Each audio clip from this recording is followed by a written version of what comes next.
The hidden land below. A strange mystery connects the whispering Maori statues of Easter Island to the eerie ghost ship of Chilo Island, leading Indiana Jones on a dangerous quest into a hidden interior world.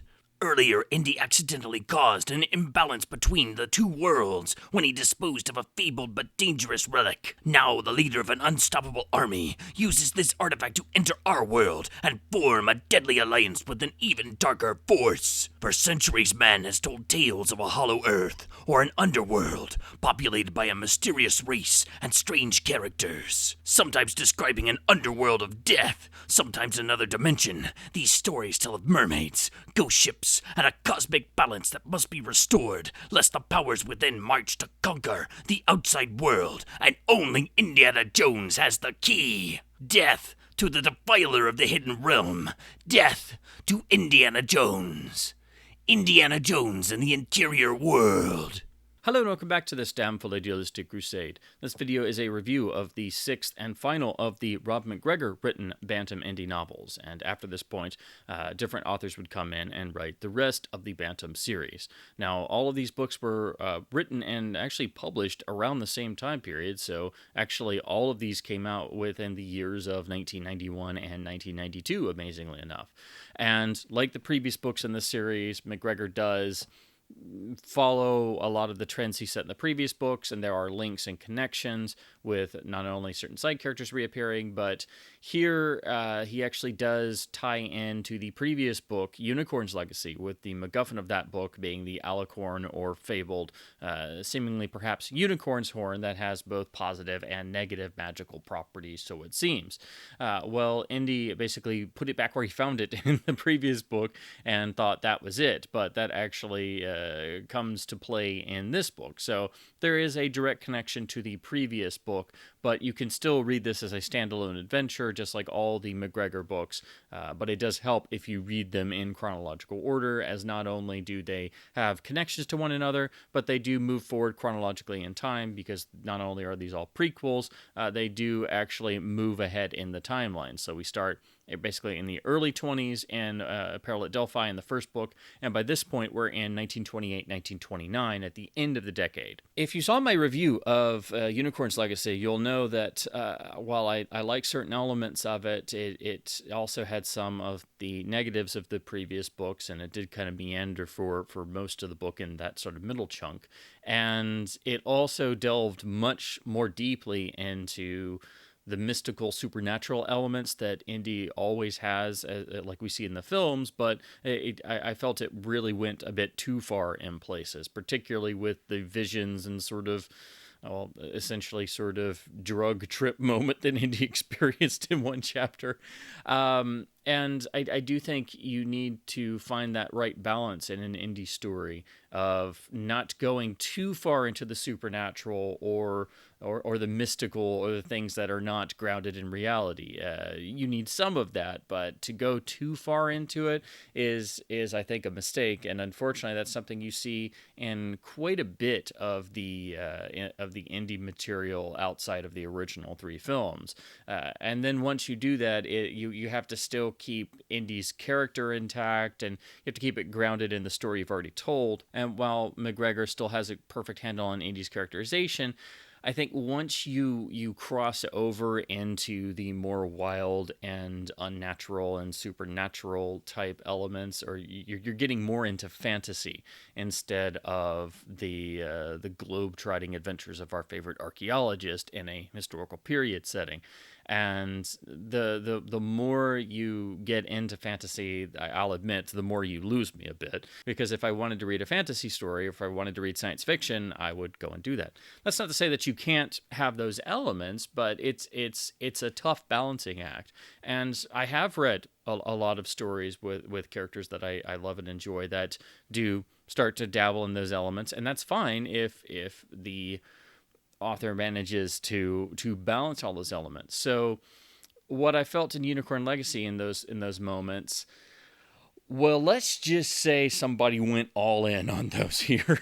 It's almost as if, I don't know if maybe MacGregor had all of these crazy off the wall ideas that he maybe wanted to play around with, and maybe he knew this was going to be his last book in this series, and he just decided to save up and put it all in this book. Because if you read these and some of the more supernatural or mystical elements kind of bother you a little bit, or if you prefer your indie stories or any historical period story to be more grounded in reality and indie fighting real tangible enemies and looking for real historical artifacts, if that's what you like about Indiana Jones, and you get to Unicorn's Legacy and you get to those moments and you're like, this is a bit much for me, you are not ready for Interior World. I can't even begin to try and summarize this book. I literally finished this book, and I mean, I didn't even have to finish it. The whole time I'm scratching my head going, WTF am I reading? This is a pure, what the heck is going on, total insanity. I mean, you could call it a pulp fest in terms of all kinds of pulpy goodness, but because basically we go off the deep end somewhere around the 50 to 60 page mark. So to talk a little bit about the book and the plot, because I try to not spoil the plot in any book review I do. This one, though, I'm going to have to describe it a little bit more in terms of the actual events, because they're so insane and crazy and unexpected that I guess I'll kind of be spoiling the plot beats a little bit, because they're so off the wall that I really have to talk about those instead of the main overarching plot, because the main overarching plot doesn't make a lick of sense, really. And the odd thing is, it's not an unenjoyable read. It's not a book that I'm likely going to return to very often, but it's enjoyable, but it's enjoyable in the sort of way of, this is freaking insane. What am I reading? And Indy's characterization throughout most of the book is kind of what the reader's feeling of, I don't want to do this. What the hell is going on? And that's the one sort of grounding element you have, is you, the reader, are associating with Indiana Jones in an increasingly weird, bizarre, insane landscape, and that's your one connection. So as I've said in all of these, MacGregor's greatest strength is he has a great hold and great focus on Indy's characterization, which again feels grounded and perfect, but everything around that is totally insane after, again, the 55 or 60 page mark. So as usual, MacGregor opens with a short prologue, and this is another where he's actually doing it with characters you don't quite know as of yet, but it essentially is later to be revealed that this is actually some of the key players later on in the book, who are, we have the main villain, who is essentially recovering the unicorn's horn that Indy put back where he found it and supposedly, sealed it up for all time at the end of the last book. But essentially, it's later revealed that by Indy doing this, he sort of uncovered it for the villain to then abscond away with and be able to enact his, essentially his doomsday / world domination scheme, because he needed the unicorn's horn to do such a thing.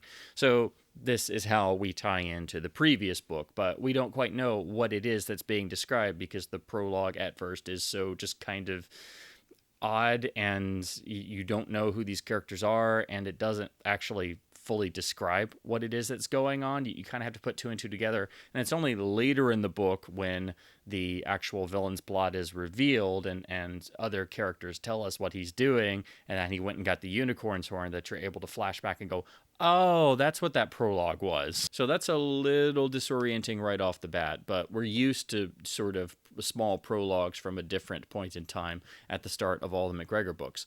And then we jump into the opening sort of 3 chapters, which is Indy on a archaeological expedition on Easter Island, great setting, makes perfect sense, and Indy is trying to decode the ancient writings and find more examples, but not having very much luck and feeling very much exasperated, so it feels realistic. He's in a sort of explorers group with other archaeologists, and Marcus Brody is there, and basically Indy and Marcus kind of hang out because most of the other archaeologists are just out for themselves, and basically the main leader is kind of an asshole, and it sets up a sort of dynamic, and we think we're going to go somewhere with this, and it does feel sort of similar to some of the other archaeological dig starts that MacGregor's had in some of his other books.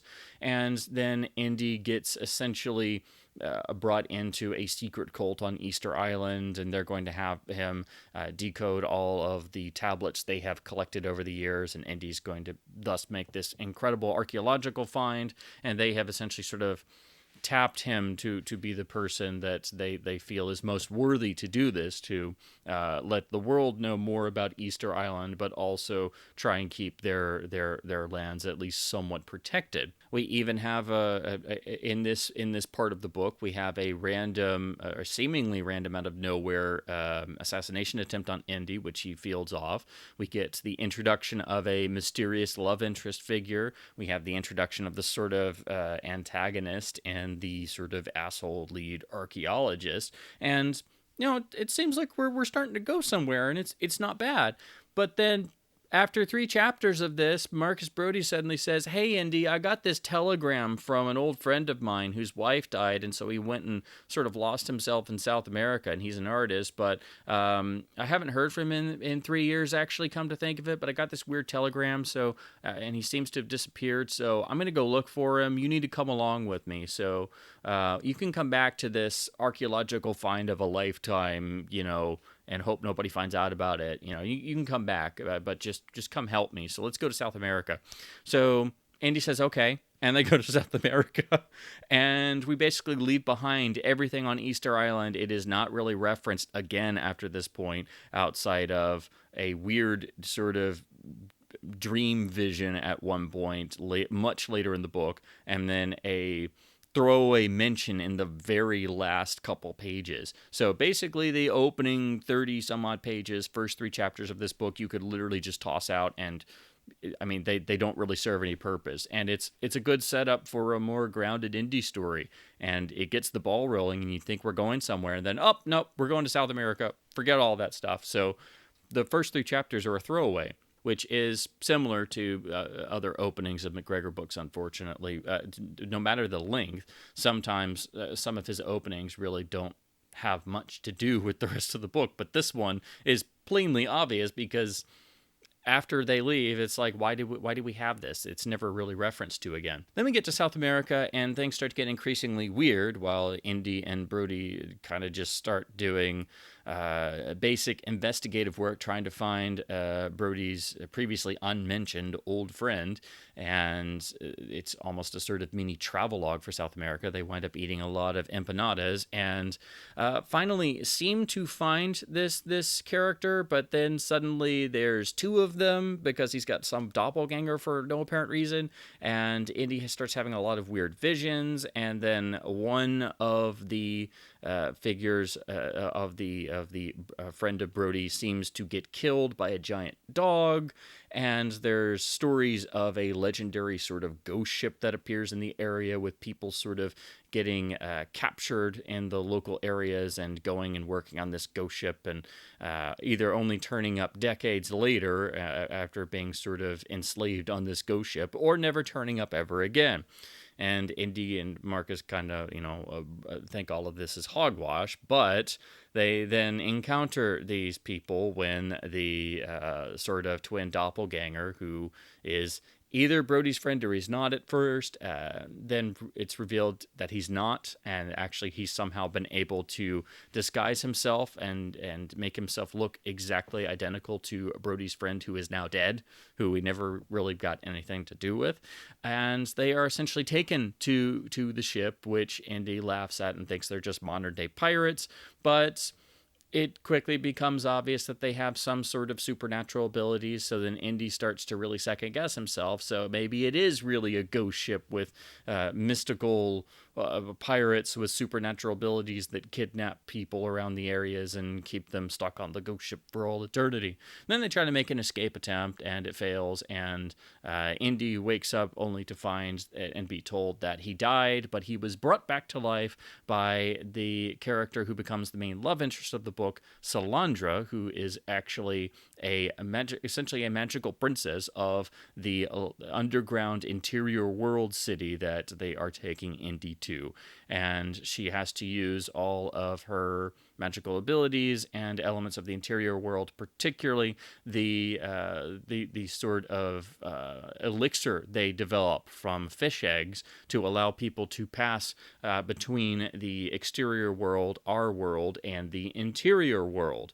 And this, if you do not take this, you will essentially exhaust your body's supply of liquids and die a horrible death as you essentially crumble into nothingness. This is slightly reminiscent in terms of the character and slight love interest setup as what we saw with the sort of mystical beings that appear in Seven Veils. And just like Seven Veils, her male counterpart that is with them on the ship, who was the one who played the sort of doppelganger part, of course, doesn't trust Indy and then tries to kill him and then quickly gets 86'd out of the book.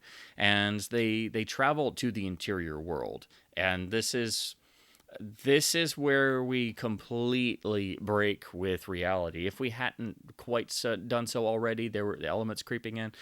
Once we get to the interior world, we get, we're basically in full-on fantasy territory, or I mean, it feels more like you're reading an Edgar Rice Burroughs novel or Conan Doyle, so I think the intent was to basically take Indy into, it's basically Indy in a Lost World type of story.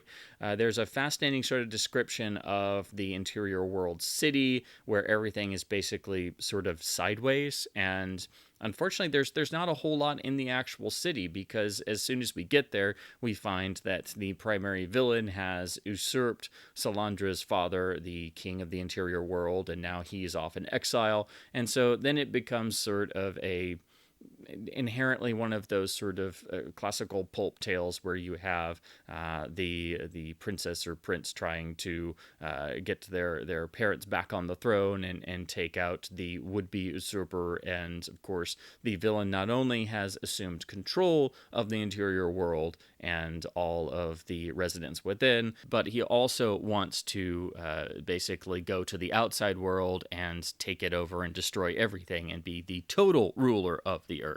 So, it's obviously something we've seen before in many stories like this. It even turns up in a lot of Aquaman stories. Every time that there's somebody who wants to take over the kingdom of Atlantis and destroy the surface dwelling world, because they have a lot of resentment and they want to rule the world. So it's very much commonplace with any sort of Lost World story. But honestly, that doesn't develop immediately either. We're just suddenly in the interior world. We suddenly find that Indy and Salandra have to go on the run, except they get captured, and then they're kept in prison for quite some time. And Indy starts, they start screwing with Indy in terms of giving him the magical elixir and then taking it away. And so he basically goes in and out of consciousness for a while. And he basically is then told that the passage of time is different in the interior world. So this is sort of also getting to the sort of otherworldliness of the end of Seven Veils. So there's a lot of Seven Veils in here, as well as Unicorn's Legacy. But for every moment that passes in the interior world, it seems like only a short amount of time has passed. But in actuality, in what we would consider real time and the outside world, it's significantly longer. So a couple minutes is almost a couple days in our world. So Indy and Salandra have a series of escapes and close calls, and they essentially find themselves going deeper into the interior world city and the areas that people really aren't supposed to go into. And then they find themselves in a giant labyrinth, which is where people are essentially sent to die horrible deaths, and when they don't have the magical elixir and their bodies crumble up and disappear, they somehow get transported into this labyrinth where there are all kinds of visions and monsters and insane things you will experience, and Indy and Solandra have to find their way out, and then also find a way to stop the villain. Well, while they're in this labyrinth, when I say monsters, they are constantly seeing giant visions of almost mythological type beasts. It's not like a chimera, but Indy will always see what is described as monsters that are basically giant mixes of things that are slightly humanoid or have bits of goats or frogs, or it's very bizarre. And then they're constantly attacked by what are seemingly like attack dogs from hell. And then they also seem to be affected differently because Indy and Solandra see different kinds of monsters, and they're sort of interacting with the labyrinth itself, which is said to be inside the body and digestive system of a giant serpent, which of course doesn't make Indy feel very good. And all of this just gets increasingly random and wild and wacky and off the wall, and it only continues to do so and build in intensity. So they eventually find their way out and are again in the real world, but turn up on essentially on a completely different side of the South American continent. They're in Colombia now, and they have to find their way back into the interior world in another sort of entry spot, because apparently scattered all over the world there are sort of entry spots or almost portals, if you will, to the interior world, and you can only pass through them if you have the magical elixir. And this goes for the interior world residents as well. When they're going around in the outside world, they have to have it or they die as well. And as this is going on, Solandra reveals that she's essentially a private detective, and she's been shadowing Indy for months, if not a year or two, and basically stalking him to ascertain what kind of person he was, and knowing that he might have some use to them. And they do have an interesting sort of relationship dynamic. I like the character of Solandra. I like all of the love interests that MacGregor writes. She is very reminiscent of the character in Seven Veils, who had the ability to make herself invisible. But here, Solandra also has the ability to apparently transfigure herself into animal forms. So we again have visions and moments where characters are actually flying around as birds. And not only does Indy have a vision of himself doing this and flying around as a bird, it does seem that he actually does experience this at some point.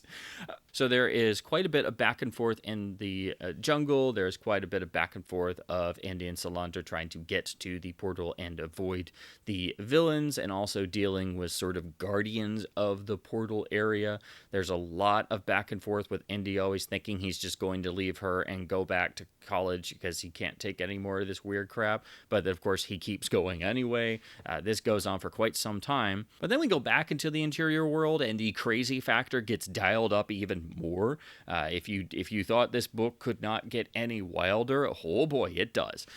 We are introduced to Solandra's father, who is still technically the king of the interior world, but now he's sort of in hiding, and he assists them in trying to get to where the villain is and stop him. But in order to do so, they essentially have to cross the crazy section of the interior world, as in like the wild sort of fringes of the interior world.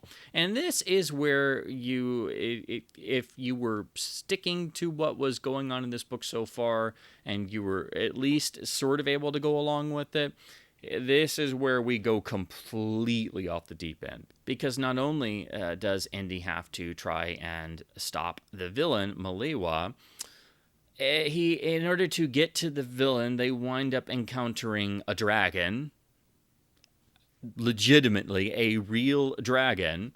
Let that sink in. Then Indy winds up fighting a giant while he's sinking in quicksand. Let that sink in. And the way Indy gets out of that situation, he's able to survive the quicksand, but he can't kill the giant. And then the giant gets eaten by a dinosaur. You can't make this stuff up. Then after quite a bit more wandering around and more visions and a vision of Indy flying around as an eagle, we get introduced to also a sudden concept of that apparently there are sort of shared connections between people in the exterior and interior world, and Solandra reveals that she and Indy are sort of mirror opposites, or they are one, or they are connected in some way. So this idea is put forth rather late in the book, but essentially that there's a sort of parallel connection between people, between worlds, which is another sort of suddenly out there aspect in the last sort of third of the book. But the villain's plot, Malewa's plot, because of course our trio of heroes is planning to stop him, but then seemingly immediately get captured. Malewa's plot is to essentially travel to the exterior world and meet up with Hitler, who Malewa had previously contacted via Betelheimer, which is Marcus Brody's friend, as a sort of go-between, because Malewa's plan is to get the Nazis' scientists to be able to synthesize the magical elixir that allows people to travel between worlds. And once they do this, Malewa will give Hitler the unicorn's horn because of his fascination with historical artifacts and things. And once Malewa has the synthesized elixir, he will then be able to use his armies with interior world magical powers and elements the outside world has never seen to sweep forth and destroy and take over the outside world. So it's a world domination plot. It's a world domination plot that also revolves around magical fish juice that the Nazis are supposed to synthesize for him. Let all of that sink in. And again, we have the unicorn's horn in play as well. So that's the overall villain's plot. And that only gets fully revealed in the last half of the book, and it's sort of just mentioned here and there. It's just kind of floating around, really, because as with most of the MacGregor books, there's just so much going back and forth and wandering around, and Indy and whoever's tagging along with him trying to survive and get to the end. And then essentially there's a little pitched battle, and Malewa dives out into the portal into the outside world, and he is seemingly ostensibly trying to control it and figure out, and he's trying to basically make himself magically land in Germany in 1929. And there's no real way to control this. So it almost has a flash of Dial of Destiny to it when you think about it. But he's also using the unicorn's horn. And apparently having the alicorn with you is supposed to give you a magical immunity to not have to take the elixir and be able to survive in the outside world. And of course, Indy follows him, dives through at the last minute, not knowing where he's going to end up. And then we have the final battle between the two. And this, it's obviously going to be a spoiler, but it's just so out of left field where they end up that I feel it's necessary to describe it a little bit. So the final battle between the two actually takes place on the head of the Statue of Liberty, because I don't know. So Indy and Malewa have a fight, and of course it ends up the way you think it will, and essentially then Indy is sort of left there on the top of the Statue of Liberty. We don't really know how he gets down, because suddenly we have an epilogue of Marcus Brody and Indy talking in Marcus's office, and Marcus is like, "Oh, great, you're not dead. Cool. So all this stuff you just told me, yes, it's quite possible that could have happened, but you've also been missing for like most of a year. And if I look closely at a lot of the words you're using, a lot of them are actually names of things that exist in terms of mountain ranges and sort of lost areas and various rivers. And some of these people's names that you're talking about are actually elements that exist in the real world. So what I think happened, Indy, is I think you got sort of like hooked up with or kidnapped by some sort of secret cult in South America that just happens to be convinced they they live in an interior world, and not only that, they were having a sort of battle within themselves. And I think they just shot you up full of a lot of drugs, and you were basically tripping balls for like maybe a year, or like 6 months or something. And so they also probably had telepathic powers, or Brody says shamanistic qualities. So they were basically screwing with your mind and, hitting you with a lot of drugs and toxins and things. So yeah, I think you just went on like a 6 month to a year long drug trip, and everything you just experienced never happened. So good to see you, Indy. Hope you have a good semester.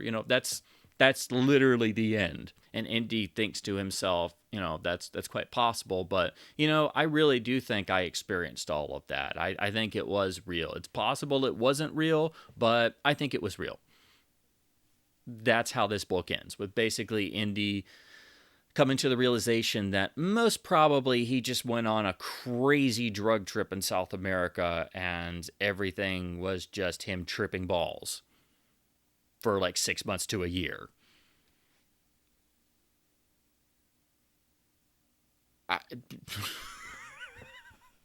As I said, it's like Rob MacGregor saved up every crazy idea he may have had and put it all in this book, and was like, I'm just going to put all this in here. It's my last book. Who knows if they'll actually publish it? Oh, they published it. So if your taste runs more to fantasy and Edgar Rice Burroughs, and I love Edgar Rice Burroughs, so it's not that, but this goes full on into what the hell am I reading territory. So after, I'd say, the 50 to 60 page mark or so, all sense of reality is just kind of, it's gone. It's there. And again, the first 30 pages are essentially a throwaway, because in that final epilogue, Brody is like, oh yeah, the guys on Easter Island said, yeah, they're just gonna do their own thing. Don't worry about it. Don't come back. They don't want you anymore, and it'll be fine. So the first 30 pages of this book are a throwaway. Then we wander around in South America looking for a random person we've never heard of before for another 20 to 30 pages. And then we go into full on Crazy Town. And the book is not boring. So that's one thing going for it. You can't say that this is a boring book.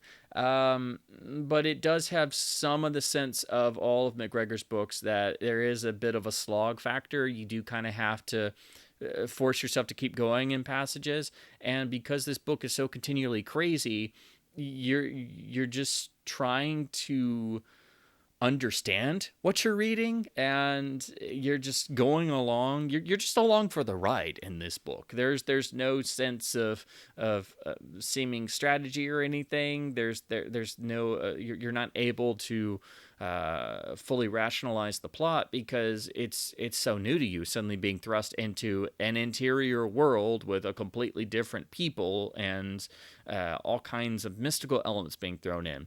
However, we do actually get to the interior world much more quickly than what happens in Seven Veils, where all of the Lost City stuff is saved for the very end of the book, and it feels rushed. So I do give MacGregor credit that we at least get to the otherworldly part much more quickly. It still honestly feels a bit rushed, and in terms of we're just kind of here and there, and then we're back outside, and then we have to try and wander around for a bit to then get back into the interior world. So that feels a little clunky. I also feel there's not enough time with the villain, and although we get his plot established, it just never has a lot of dramatic weight to it. And the visions and experiences Indy has are so out there and so wild that, I mean, it's hard to believe it, really. So it very much seems like Indy was on a year-long drug trip. As soon as Indy is fighting and seeing crazy monsters, and then there's a dragon, and then there's a giant, and then there's dinosaurs and people with magical powers and turning into birds, and just all kinds of stuff, and continually having to imbibe substances that are obviously hallucinogenic in some ways. It does make you question throughout the whole book, is any of this real? So it very much feels like its own sort of science fiction fantasy adventure, trying to do Conan Doyle's Lost World or Edgar Rice Burroughs, not necessarily an Indiana Jones story. And it does feel alien to an Indiana Jones story, unfortunately. So this one is really out there, and even saying that feels like an understatement. It is completely wild. You will finish it and go, what the hell did I just read? But I don't dislike it. That's the weird thing. It's not bad, but it's not Indiana Jones, and it's also not a fully satisfying sort of Lost World type adventure of a book. So it has some elements of all of these things, but it feels like so many of these are trying to be smashed into the same book, and it doesn't quite work, and it does feel a bit disjointed. So I think it's the wildness of this book and the commitment to, if we're going to do this, we're going to go full tilt. And as soon as we cross over into the supposed interior world, everything is topsy-turvy. That's the quality that makes this book readable, and that's what you're going to enjoy. I kind of look back on this book and trying to just describe all of the things Indy experiences. I could write a long list, and it's kind of amusing to look at all of the wacky insanity that happens, all of the WTF-ery, if you will. And that's what makes this book at least somewhat enjoyable, is the wildness of it all. So at least it commits to the crazy, it commits to the crazy aspects and the fantasy elements. So it's not boring, and at least it has that going for it. But this is not really a good Indiana Jones story. However, again, the characterization of Indy feels on point, and that's the best thing about this book. So you could consider it canon if you wanted to. I don't know if I necessarily would, because this is just going completely off the deep end. It feels just absolutely crazy. But MacGregor does end his 6 books with a bang, that's for sure. So your enjoyment factor with Indiana Jones and the Interior World is going to be very, very hit or miss, depending on what elements you like. And honestly, I've seen even a lot of other indie fans talking about this book, as weird and wild and crazy as it is, and as alien as it feels to what should be an Indiana Jones story. You come away with this feeling of, well, I didn't dislike it, but it's just so weird and crazy that you don't quite know what to make of it. But at least it did have entertaining moments, and it's Indiana Jones with dragons and dinosaurs and lots and lots and lots of crazy visions, and probably tripping balls on all kinds of weird drugs and things for, what may be months to perhaps a year on end, wandering around South America and perhaps an interior world. So if any of that sounds entertaining, well, this is certainly the book for you, but it will definitely leave you with a total sense of bewilderment and wondering, what the literal hell did I just read? So to talk about the book printing itself, I have the original Bantam Falcon first printing with the beautiful Drew Struzan artwork. As always, the Struzan art is a real reason why these books are so collectible. And it does have a wraparound effect because he did paint a background. So we have a bunch of warriors and statues from Easter Island and a sort of, I guess, cave-like look to the canopy of the trees to make it feel like Indy's on the verge of the interior world. So the art looks great, but it's also rather simple. It does not in any way start to indicate even a fraction of the insanity and the wildness that is to come. I mean, this book should have a super trippy cover with, interior worlds that are cities that are sideways, and a beautiful magical princess, and, lots of drugs and dinosaurs, and the fight on top of the Statue of Liberty and the unicorn's horn and dragons and people turning into eagles and lots of blood and guts and just all kinds of craziness and the labyrinth and the giant snake and the attack dogs from hell and the ghost pirate ship. And yeah, so this cover, while it's a beautiful looking Struzen painting, it makes you think this is going to be a straightforward book and a nice sort of period adventure. It does not at all suggest the insanity that is to come. Of course, this is an original printing, so it still has the Bantam Falcon logo on it. Later printings just have Bantam. The other thing, as I've said before about others, the first printings do have the actual title and the Indy logo embossed. So that's always a sign that you've got a first printing instead of one of the few later printings. Of course, all of the books are unfortunately out of print, so they can be very tricky to find, especially if you're outside the US, and it did take me a long time to find these. And I think that's part of the reason why these books don't get talked about, because if people knew this book existed and actually read it, and there would be a lot of conversation about this book because it is just completely insane. So as you can see, I really am at a loss on how to describe Indiana Jones and the Interior World. This is by far the craziest story in any medium I have ever come across that involves our favorite archaeologist. And that even includes video games I've played and various indie comics I've read over the years, where sometimes Indy goes to another world or another dimension or something. Those can get pretty crazy. They don't even begin to compare to Indiana Jones and the Interior World. So this isn't really a book I would recommend to indie fans who just like the original 3 films and don't want an overdose of the supernatural and magical and mystical and stuff. But I still would actually say indie fans should read this just to have the experience of Indiana Jones and the Interior World, to see just how crazy of a story you could craft to then throw our archaeologist into. And while I do think the book does have some of the same shortcomings to the previous 5 books in terms of the structure and pacing, it does at least have the positives of some of the better written books. So the pace does move along pretty well. It doesn't feel as much of a slog as, say, the first 2 books. It does have the greater sense of pulpiness from the 3rd and 4th book, and it at least doesn't have the main chunk of the book, like in Unicorn's Legacy, where it's our characters constantly wandering around back and forth in the same areas doing the same things.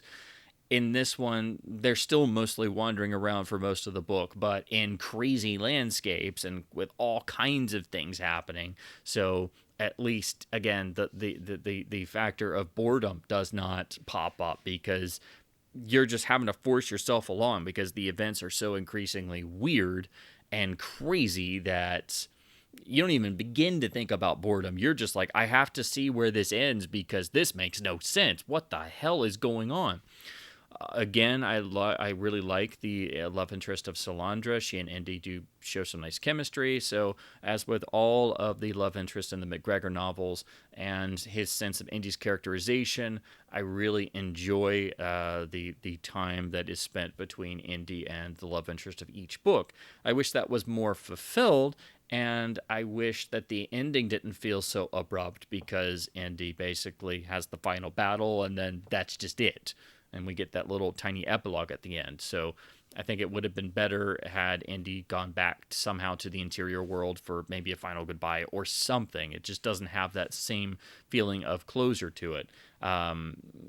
Or you could have made the epilogue a bit more fleshed out, and in order to make Indy really question if what he had experienced was real. That would have been the perfect opportunity, I think, to do one of those sort of classical endings where a character is wondering about something, or wondering what he went through, or wondering if it was real at all, and then, Indy would discover perhaps some sort of element or artifact or something from his supposed drug trip experience that was a signifier that maybe it was real, and to just leave that question in the mind. Sort of like the ending of The Time Machine with the with the pressed flowers in the book, suggesting that the time travelers' stories of the future were perhaps indeed real. That's the type of way this story should have ended, and it sort of gets to that, but it's just not very satisfying. I think there needed to be something a little bit more tangible.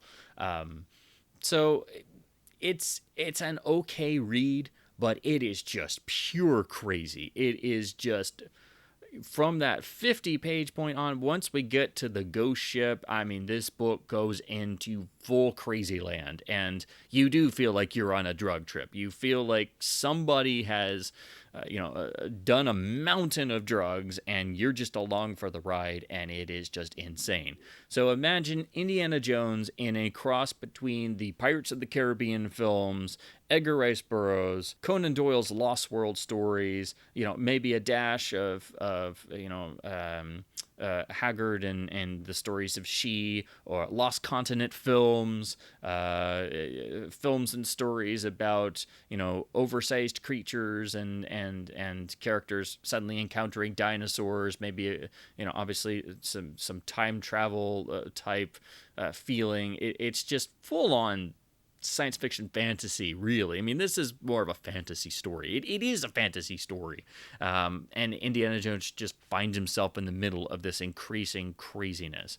So this is pure, just crazy land. What am I reading? It will definitely throw you for a loop, even after the previous 5 books. If you've read all of MacGregor's books in order up to this point, even with some of the supernatural elements and visions that happened in the past books, nothing prepares you for going off the deep end and diving full on into the deep end of the pool, which is the experience you get with Indiana Jones and the Interior World. By far the most pure fantasy and crazy story I have ever read or come across or experienced, featuring Indiana Jones. This is just bonkers. So those are my thoughts on Rob MacGregor's 6th and final indie book, The Interior World. If you've read this book before, I would be very interested to hear your thoughts in the comments below, because this will be a very polarizing read. But again, as wild and crazy as it seems, it's still kind of enjoyable in a weird way, and I've seen that even reflected in some of the Goodreads reviews. So you're either gonna possibly love this, or kind of be bemused like I was by the pure craziness of the events, or you're gonna absolutely despise this book. So it's going to be like one of the three. There's no in between, because this book is so completely wild and bonkers. So, as always, I hope my babblings about the world of our favorite archaeologists and the Indiana Jones novels have been at least somewhat fun and informative. I would say it is a good idea to track down all the Bantam novels, even if they're not exactly your cup of tea, and I know Interior World will definitely not be most people's cup of tea, because they're all interesting, and even though they're long out of print and they can be very tricky to find, it is an interesting time to read these. Usually pretty fun, if a bit, a bit of a slog in places to get through some of these, but this one is definitely interesting. So I hope that I have been able to convey the sort of feeling you're going to get when you read Indiana Jones and the Interior World. So as always, please do keep supporting your local independent bookstores by hopefully being able to find some of the Bantam indie novels there. And as always, keep reading print books, and thank you ever so much for watching.